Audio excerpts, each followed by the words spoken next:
namanya pintu rumah setinggi batu.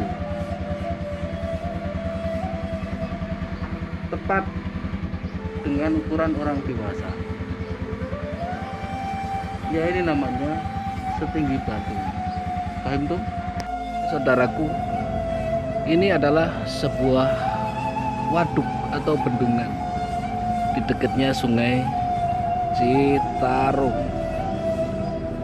Tersurat mengenai Lebak Cawene.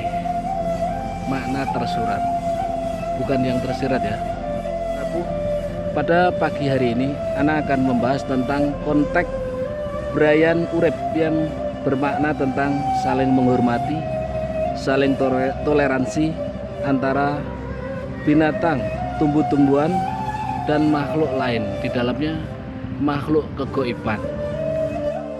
Pada hari ini, pada pagi ini Ana membahas tentang konteks Brayan Urip karena tujuannya tidak untuk mengalahkan, namun untuk sifat saling asih, untuk bertoleransi dan saling mengayomi.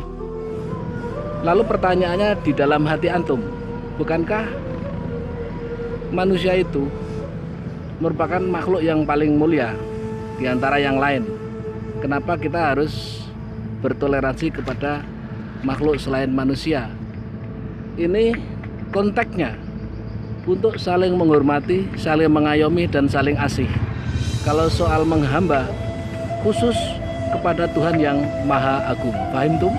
Agar bisa dipahami. Dalam hal penyembahan, itu harus kepada Tuhan yang Maha Agung, kepada Tuhan yang Maha Kuasa. Namun kalau dengan makhluk yang lain, sifatnya konteks Brayan Urip, saling mengayomi, saling mengasihi, dan saling menyayangi. Paham tuh? Pagi ini Ana membahas tentang hal ini karena masalah kegoiban dan makhluk halus yang ada di tanah Jawa itu dikuasai oleh Eyang Sabdo Palon atau Sayyid Anwar atau Eyang Semar yang mendelegasikan kepada Ibu Ratu Kidul, yang mana Ibu Ratu Kidul itu merupakan seorang bidadari. Bagi yang tahu, beliau itu bukan golongan makhluk jin, namun golongan bidadari yang waktu itu menikah dengan manusia, yaitu Jakataru. Karena ingin kembali lagi ke kayangan, karena sudah bersatu dengan manusia, tidak diterima, akhirnya kembali lagi ke dunia. Ketemulah dengan Eyang Sabdo Palon atau Sayyid Anwar, yang mana Eyang Sabdo Palon juga seorang dewa yang berbadan manusia. Akhirnya sebagai kepala kegoiban di tanah Nusantara, Eyang Sabdo Palon mendelegasikan ke Ibu Ratu Dewi Nawang Wulan menjadi penguasa Ratu Kidul. Saudaraku, perlu antum ketahui bahwa Ibu Ratu Pantai Selatan itu kan beliau adalah seorang ratu, seorang pimpinan.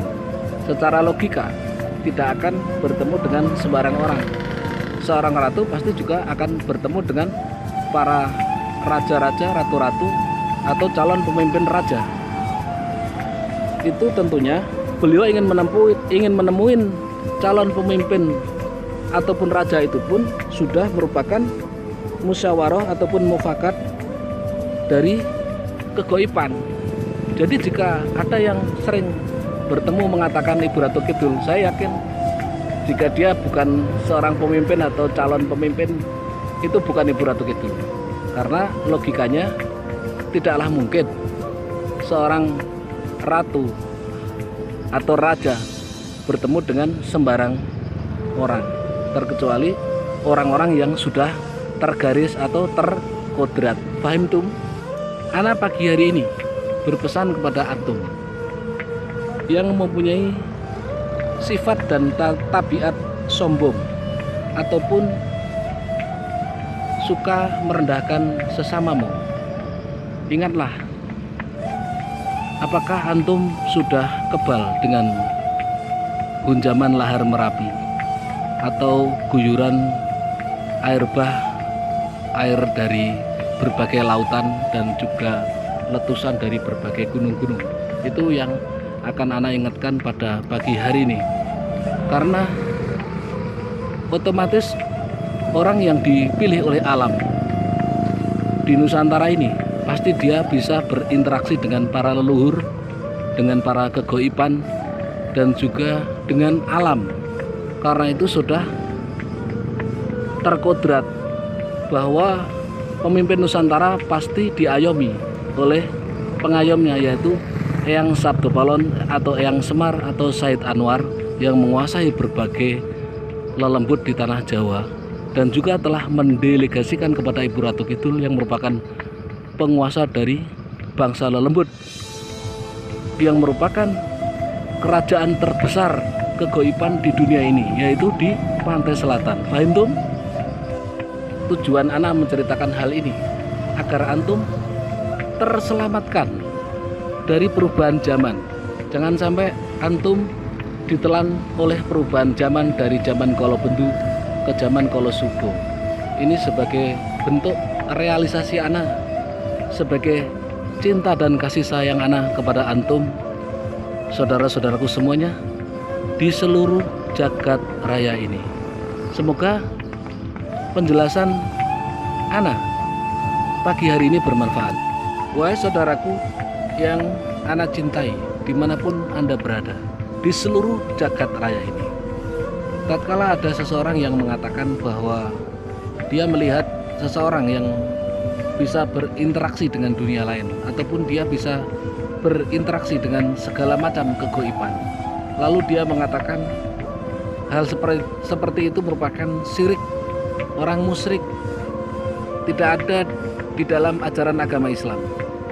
Itu sebenarnya dia pemahamannya belum kafah, tidak mendalam, alias terbangnya kurang tinggi, minum kopinya kurang kental, dia kalau bepergian kurang jauh, bahkan kalau keluar kurang malam. Paham tum? Agar dipahami, agar tidak gampang mengatakan orang lain sesat, bid'ah, ataupun salah, ataupun tidak gampang menghakimi salah kepada orang lain. Paham tuh? Jadi saudaraku, dimanapun anda berada, ana hanyalah mengingatkan, janganlah sekali-kali mengatakan orang lain itu syirik, musyrik, sesat, bid'ah dan sebagainya.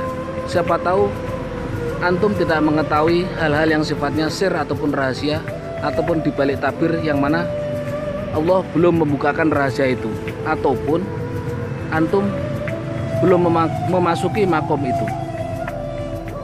Bagi orang yang masih berada di makom hijab atau orang pada umumnya, pasti dia tidak dibukakan tentang pintu kegaiban, atau kasaf orang itu tidak dibukakan oleh Allah. Jadi dia tidak mengetahui. Sekali lagi, jangan gampang mengatakan orang lain salah, sesat, ataupun musyrik. Paham tum? Semoga bermanfaat.